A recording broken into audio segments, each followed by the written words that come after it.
Assalamualaikum sahabat. Selamat datang.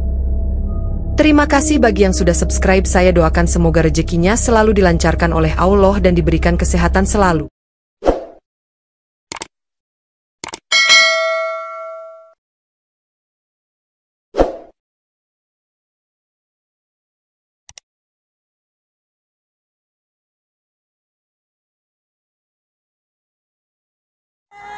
Bahasa Sulawesi, bahasa Sunda, bahasa Jawa. Ya udah kalau gitu kita pakai bahasa Indonesia saja. Assalamualaikum warahmatullahi wabarakatuh.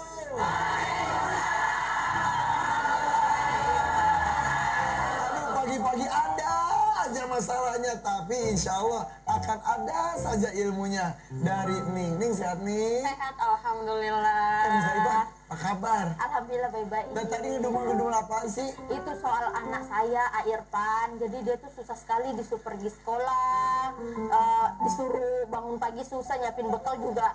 Udah ribet gitu. Nah saya bingung mau jadi ibu yang tegas atau jadi ibu yang nurutin aja maunya anak gitu, kayak jadi serba salah. Ini menarik nih, kita bahas di sini ya. Di sini nih tempatnya, di Bunga-Bunga Hati. Lihat dulu, pasti mau.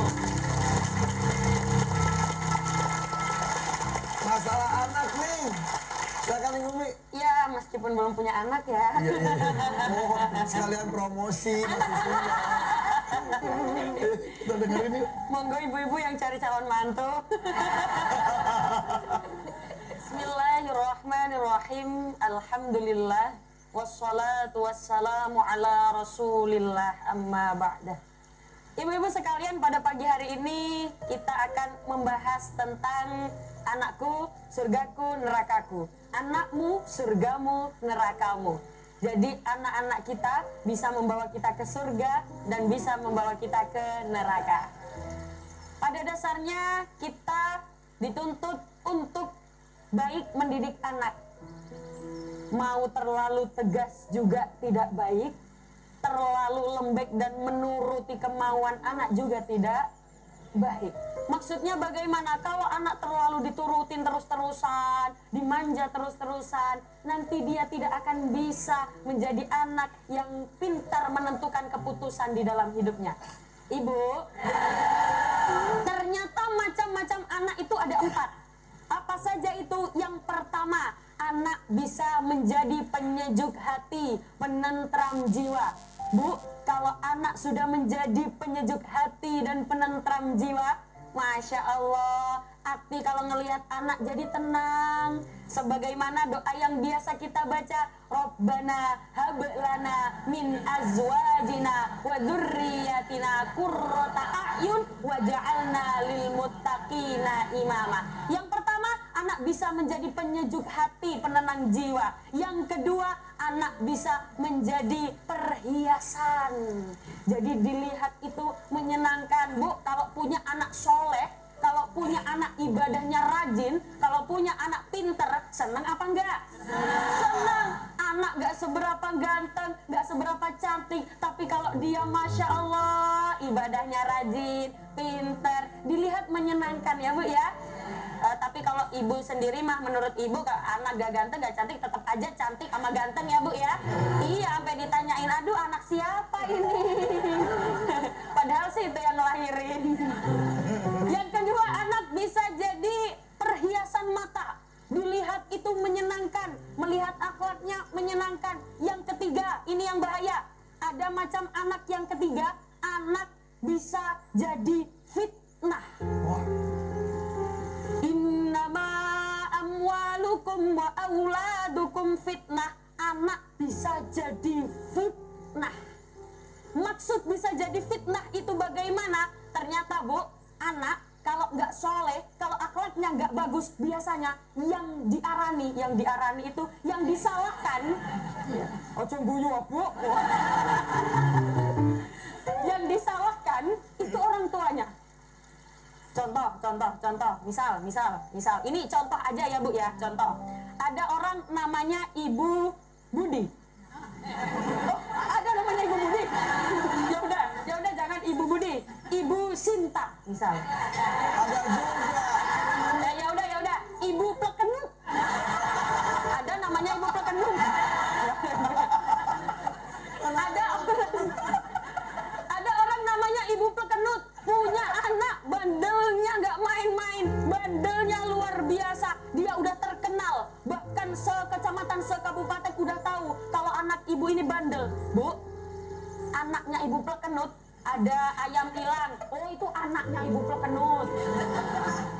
TV hilang, oh anaknya buble kenut. Ada motor hilang, anaknya buble kenut. Ada suami hilang,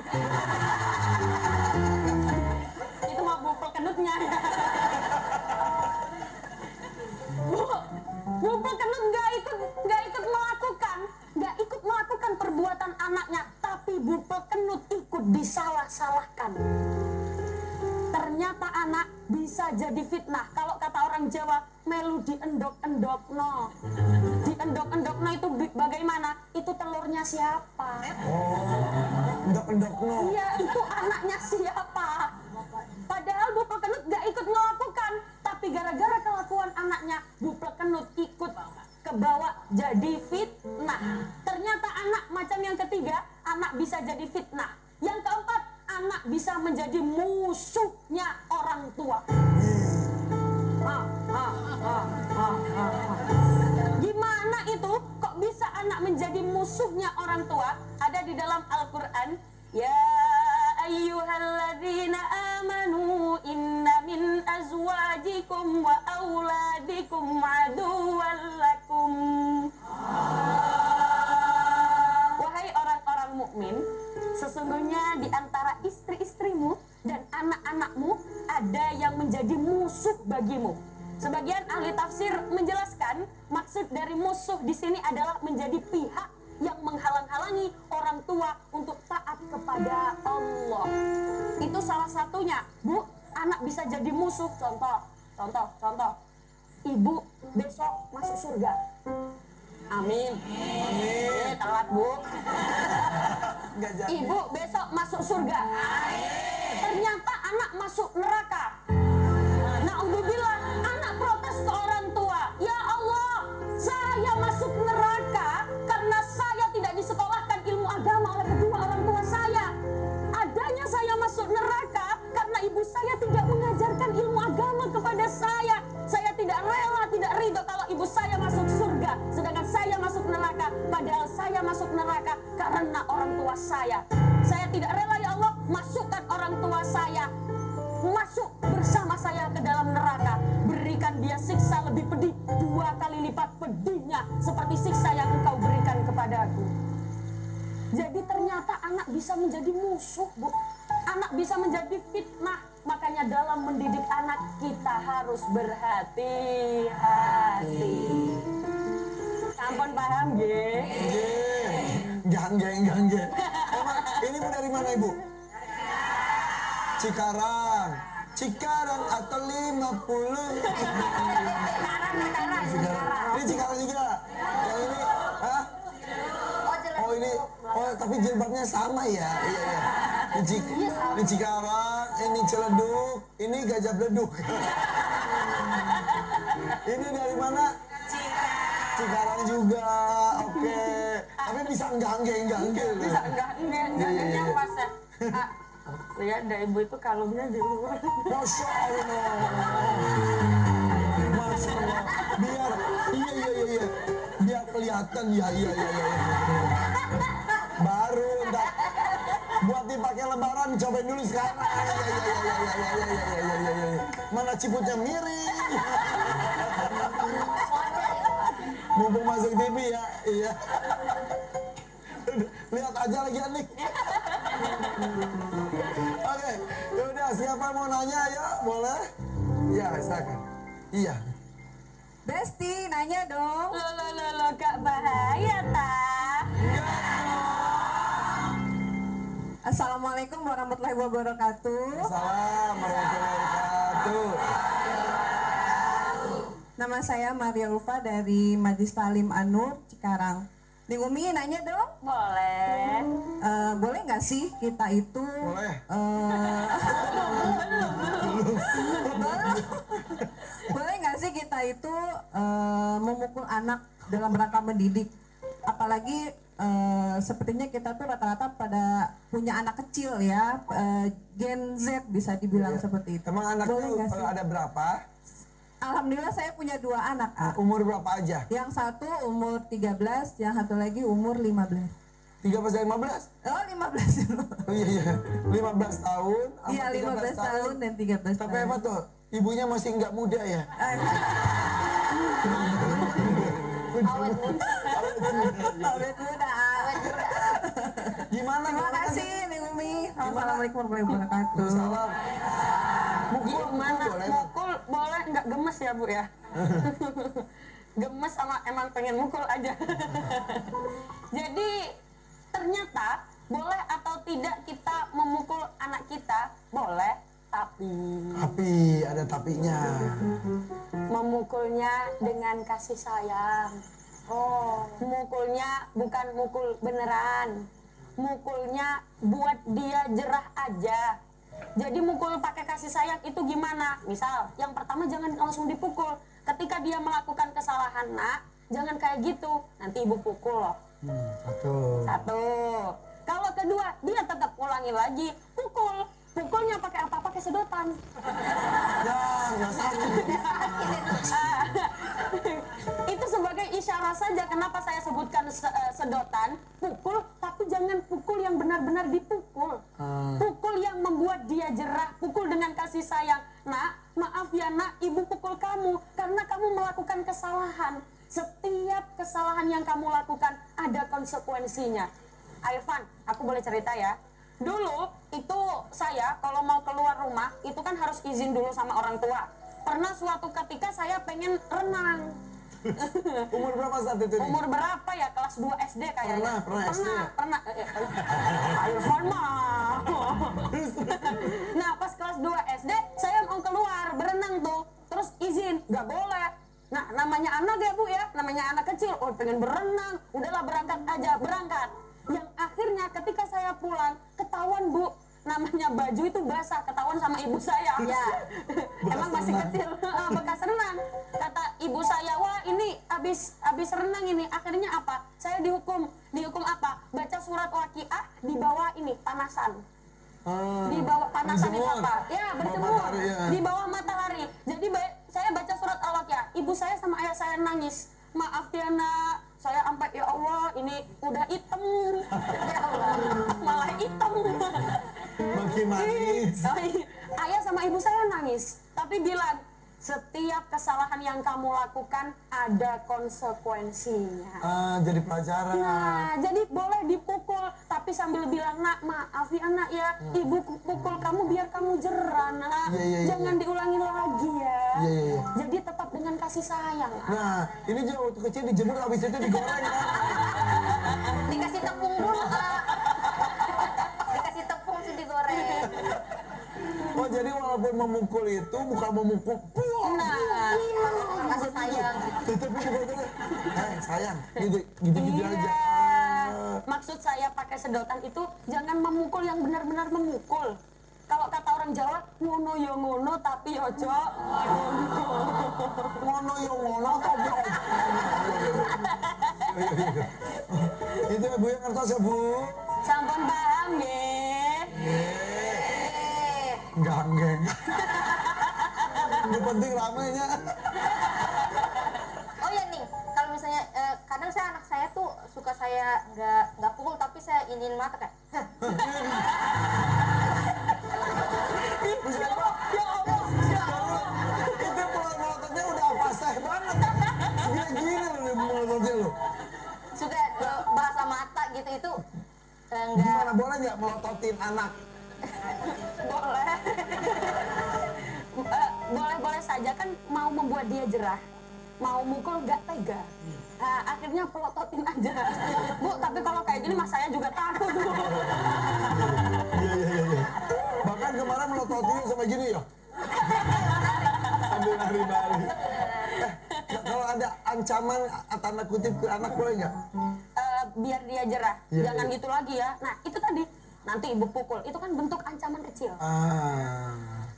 Oh iya. Paling pas itu gimana coba ke orang tuh?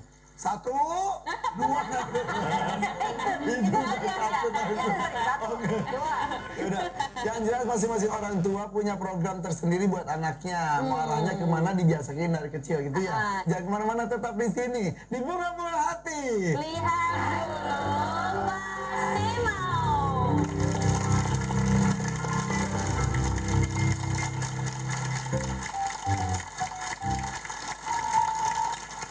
Ibu-ibu.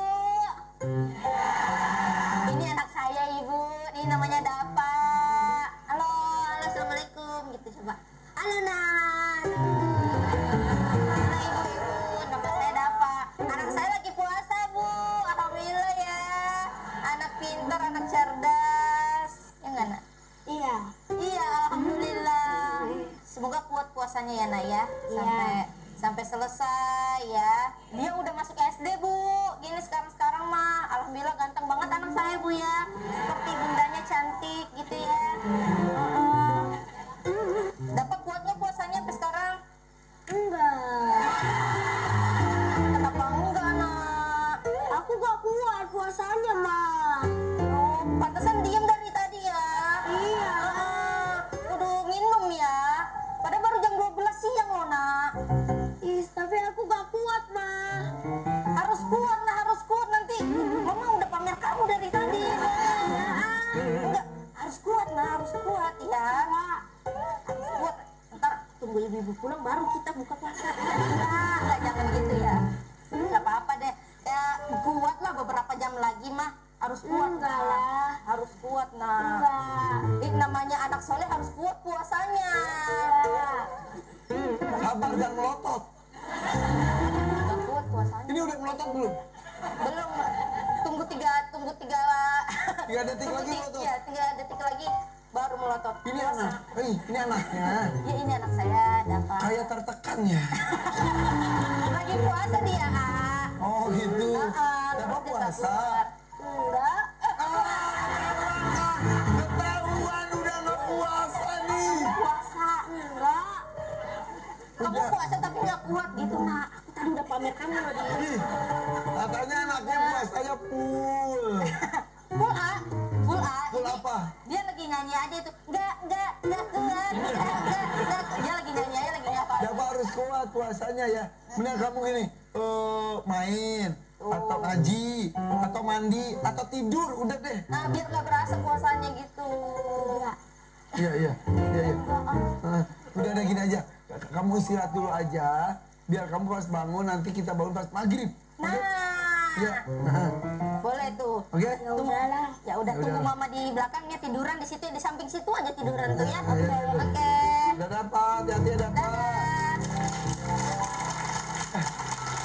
Mas, mau nanya, anaknya mukanya kayak banyak utang ya? Ini stres gitu kenapa? Oh, kelihatan lapar kali ya? Iya. Kayaknya tertekan aja suruh jadi anak saya. Ini siapa? Mukanya takut banget. Gak ada ibu lain. Kayaknya banyak ibu-ibu di sini. Ibu masih semangat kan di sini? Masih puasa? Ada yang kuat puasanya? Anak siapa ini? Masih di sini di bunga-bunga hati. Lihat dulu.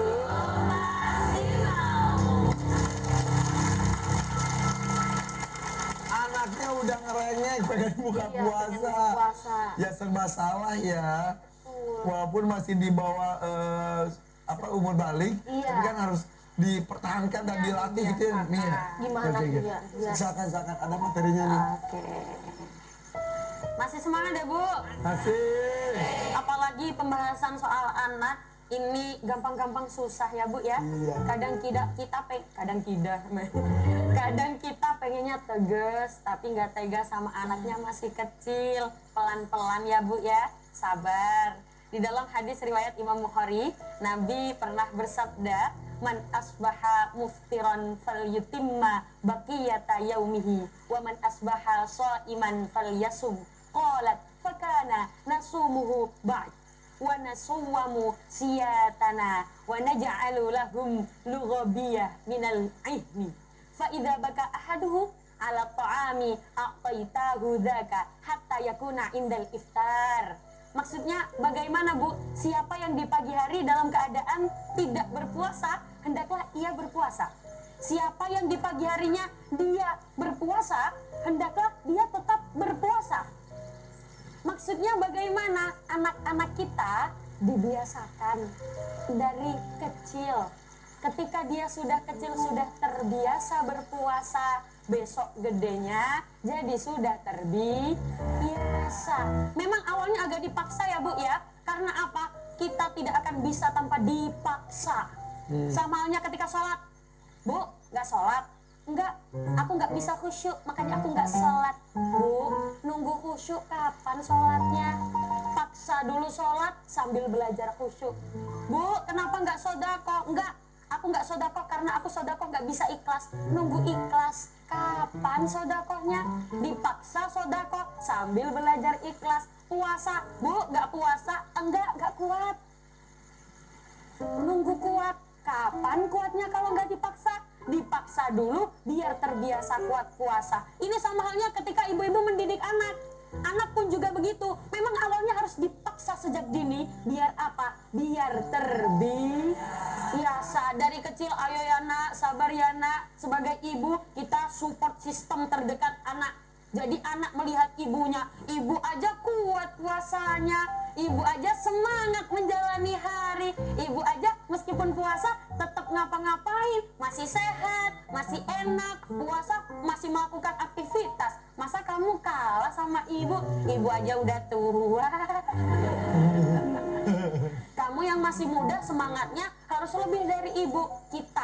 Kita yang bagian supportnya, kita support pertama kali. Ayo nak, dipaksa dulu ya, sabar ya. Nanti kalau udah terbiasa pasti nggak kerasa. Paham deh Bu? Nggih beneran nggih Bu. Oh jadi memang PR bagi orang tua ya untuk mendidik anak sejak dini. Jadi harus dibiasakan dari kecil berarti ya nih. Nah coba ada yang mau nanya lagi nggak di sini nih? Ada yang mau nanya Bu? Oh silakan. Besti, tanya dong. Loh, Kak bahaya tak? Assalamualaikum warahmatullahi wabarakatuh. Perkenalkan, nama saya Eti Rohaeti dari Majelis Taklim atau HIP Cikarang Pusat. Ning Umi mau tanya dong. Ya. Saya kan mempunyai anak kecil ya. Saya kayaknya nggak tega gitu mau bangunin anak kecil tuh ya pagi-pagi sudah bangun, gitu ya betul. Pagi-pagi sudah bangun jam 3 gitu ya. Gimana caranya solusinya untuk membujuk anak kecil agar semangat gitu ya untuk bangun gitu pagi-pagi. Mana Gitu. ceberuk yang di depan. Rewelnya. Betul iya biar nggak rewel gitu. Bagaimana nih solusinya gitu ya biar semangat untuk sahur gitu. Mungkin itu aja. Wabillahi taufiq wal hidayah. Wassalamualaikum warahmatullahi wabarakatuh. Gimana caranya biar anak bisa bangun sahur sedangkan kita sendiri juga nggak tega? Bu, tega itu bukan berarti tidak sayang. Kalau kita lihat anak kita lagi pilek, lagi batuk pilek, terus anak kita minta es, mau beli es, dikasih apa enggak? Enggak kita kasih bukan berarti kita enggak sayang. Justru kalau orang itu enggak sayang dengan seseorang, dia enggak ngurusin. Orang itu mau ngapain, mau jungkir balik, mau jatuh, mau apa, terserah. Karena apa? Karena enggak sayang. Kita peduli, kita tega, kita melarang karena kita sayang. Iya sayang. Jadi sayang. Kalau misalkan kita nggak tega, ya ditega-tegain. Caranya bagaimana? Cari cara. Ada satu solusi. Nah, bangun yuk. Udah dimasangin enak nih. Banyak. Kamu mau apa? Sate, gulai, capcay, kare, rawon, soto? Banyak banget. Kerja keras tuh orang tua. Ada semua anak. Nanti anaknya bangun ternyata mana mak makannya ini tahu tempe aja bersyukur. Kalau tadi sebut rawon. Oh, jadi dari habis buka, habis sholat tarawih ditanya, nanti besok sahur mau apa? Bisa seperti itu ya. Biar dianya juga semangat. Oh aku mau banyak Bu, mau ayam goreng, bebek goreng, lele goreng. Dan goreng-goreng yang lainnya. Di gendong. Jadi suasana itu dibikin seru sedari subuh itu.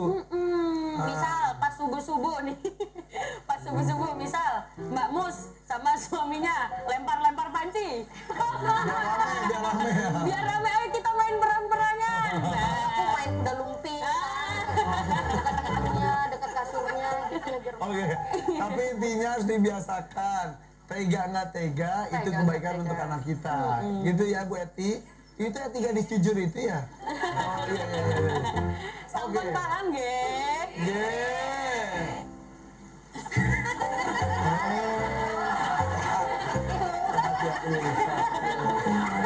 Rusuh banget gini. Bukan apa-apa, tapi tersungkur sini Bu. Dulu tuh buka. Iya, ini aja ya.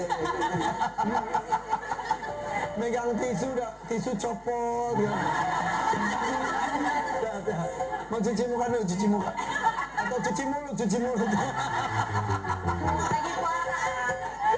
Ya udah. Irfan, Apa? kalau ada orang tidur di pengajian, Iya. itu bukan tidur, itu tanda kalau ilmunya masuk ke hati. Ya udah, jangan kemana-mana, tetap di sini ya. Ada yang mau cuci muka dulu, tetap di bunga-bunga hati. Iya dong, pasti mau. Masih di sini di bunga-bunga hati. Iya, pasti mau. Kalau ngomongin tentang ngedidik anak itu, aduh seru banget. Sebetulnya nggak ada yang benar, nggak ada yang salah. Gimana karakter anaknya, gimana sistem pendidikannya, tapi harus dikembalikan berdasarkan Al-Quran dan Sunnah dan contoh dari Nabi Muhammad SAW-nya. Iya, betul. Nah, Ning, saya kan udah punya anak tuh, udah mulai masuk sekolah gitu. Nah, saya tuh masih agak bingung apa duluin pendidikan dunia dulu biar pinter atau diperdalami soal agamanya dulu gitu. Nah, pasti ibu-ibu banyak yang mikir ini ya. Ini yang mana dulu, agama dulu, apa dunia dulu? Betul.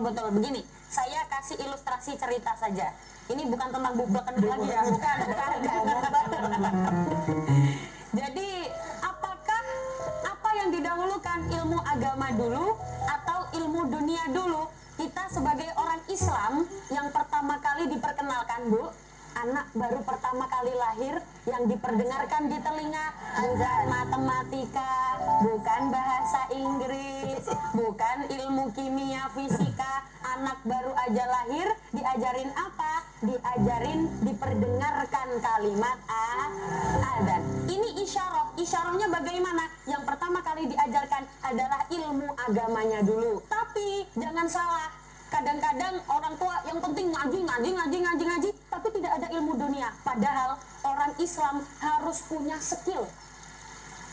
Saya skill. Skill, Ibu. Skill. Skill tuh kalau bahasa Jawa kaki. Bukan skill ya, Bu ya. Skill.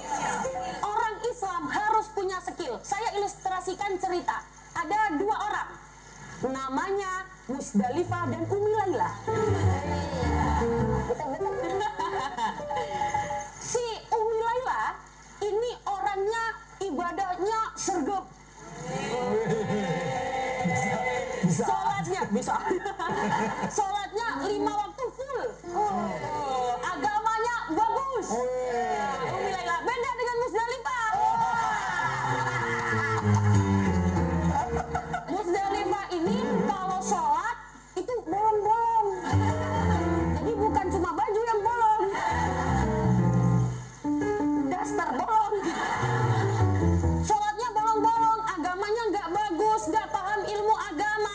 Umi Laila pintar ilmu agama, tapi Musdalifah ini pintar dalam hal apa? Menjahit baju.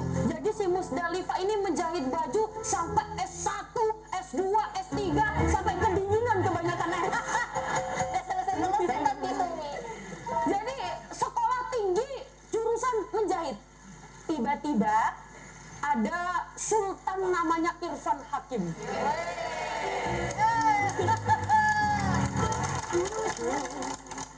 Irfan mau menikahkan anaknya, pengen bikin seragam buat keluarganya. Nah, kira-kira Irfan datang ke Umi Laila atau Musdalifah? Musdalifah nggak sholat. Musdalifah nggak sholat. Umi Laila sholat, Umi Laila. Punya skill. Kenapa? Karena punya skill. Nah, ternyata antara agama dan dunia berjalan seiringan. Harus seimbang, Bu. Tapi yang pertama ketika anak masih kecil diajarkan ilmu agama, tapi jangan sampai tidak punya skill, karena orang Islam harus punya skill dan kekuatan di bidang tertentu, di bidang apa yang dia bisa. Do you understand? Ya, yes. Gangi, yes. Enggak.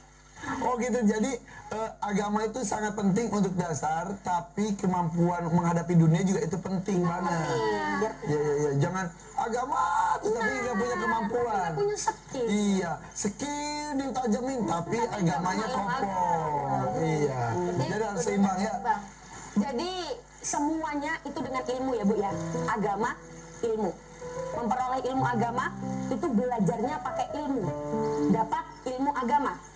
Menghadapi dunia pakai skill. Skill itu juga ilmu. Kemampuan, keahlian.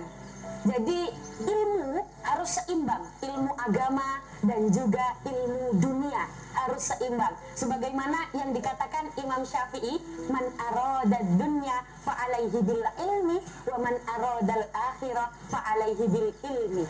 Barang siapa menginginkan kebahagiaan di dunia, maka dengan ilmu. Yang tadi saya sampaikan skill. Barang siapa yang menginginkan kebaikan di akhirat, maka juga bisa didapatkan dengan ilmu. Ingin selamat di dunia dan juga akhirat, berarti ilmunya harus seimbang. Sampun paham, Gimana mau nanya lagi nggak? Silakan. Oh, ibu kalung ular. Ternyata ibu kalung ular itu ada ibunya juga. Mana ibunya sini? Nih, ada dua.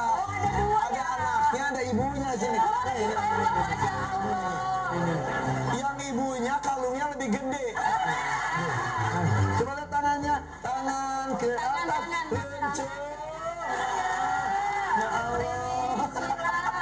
Tuh, ada anaknya, ada ibunya. Sini. Nanyanya sini. Tuh.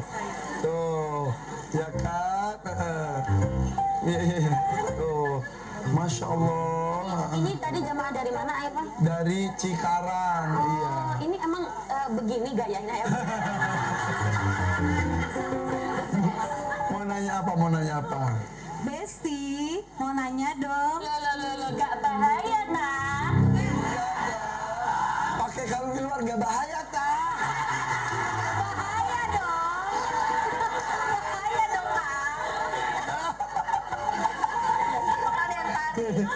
Assalamualaikum warahmatullahi wabarakatuh. Waalaikumsalam warahmatullahi wabarakatuh. Perkenalkan, nama saya Ima Dery dari Majelis Taklim At-Tauhid Kota Delta Mas, Cikarang Pusat. Iya, silakan. Nah, mau nanya Umi, anak bandel itu apa ada faktor keturunan atau tidak ya? Nah, itu aja. Dan itu kalau di luar tuh keturunan juga tuh.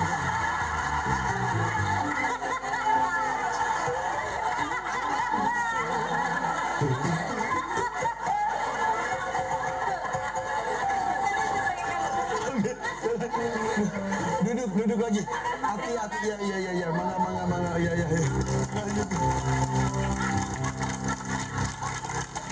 Gimana ya anak bandel?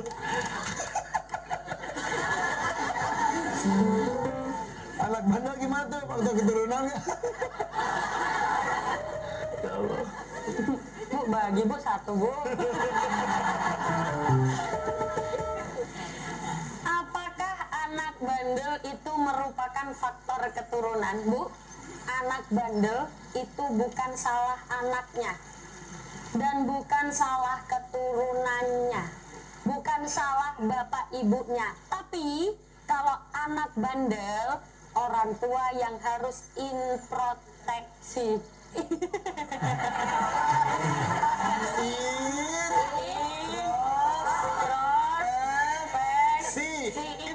Introspeksi. Introspeksi.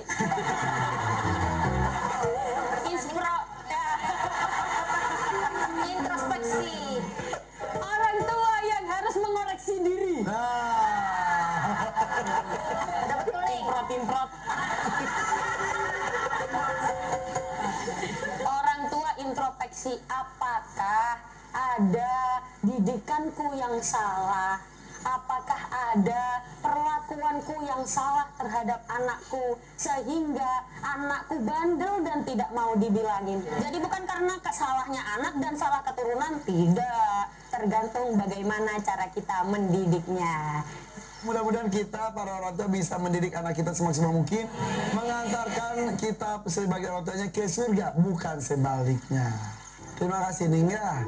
So, kita bersyukur kalau Allah mempercayakan pada kita keturunan. Itu adalah amanah dari Allah. Kembalikan kepadanya dalam kondisi maksimal, tidak sebaliknya. Insya Allah besok kita akan hadir lagi dengan tema yang lainnya ya. Hanya di sini di Bunga-Bunga Hati. Lihat dulu, Pak.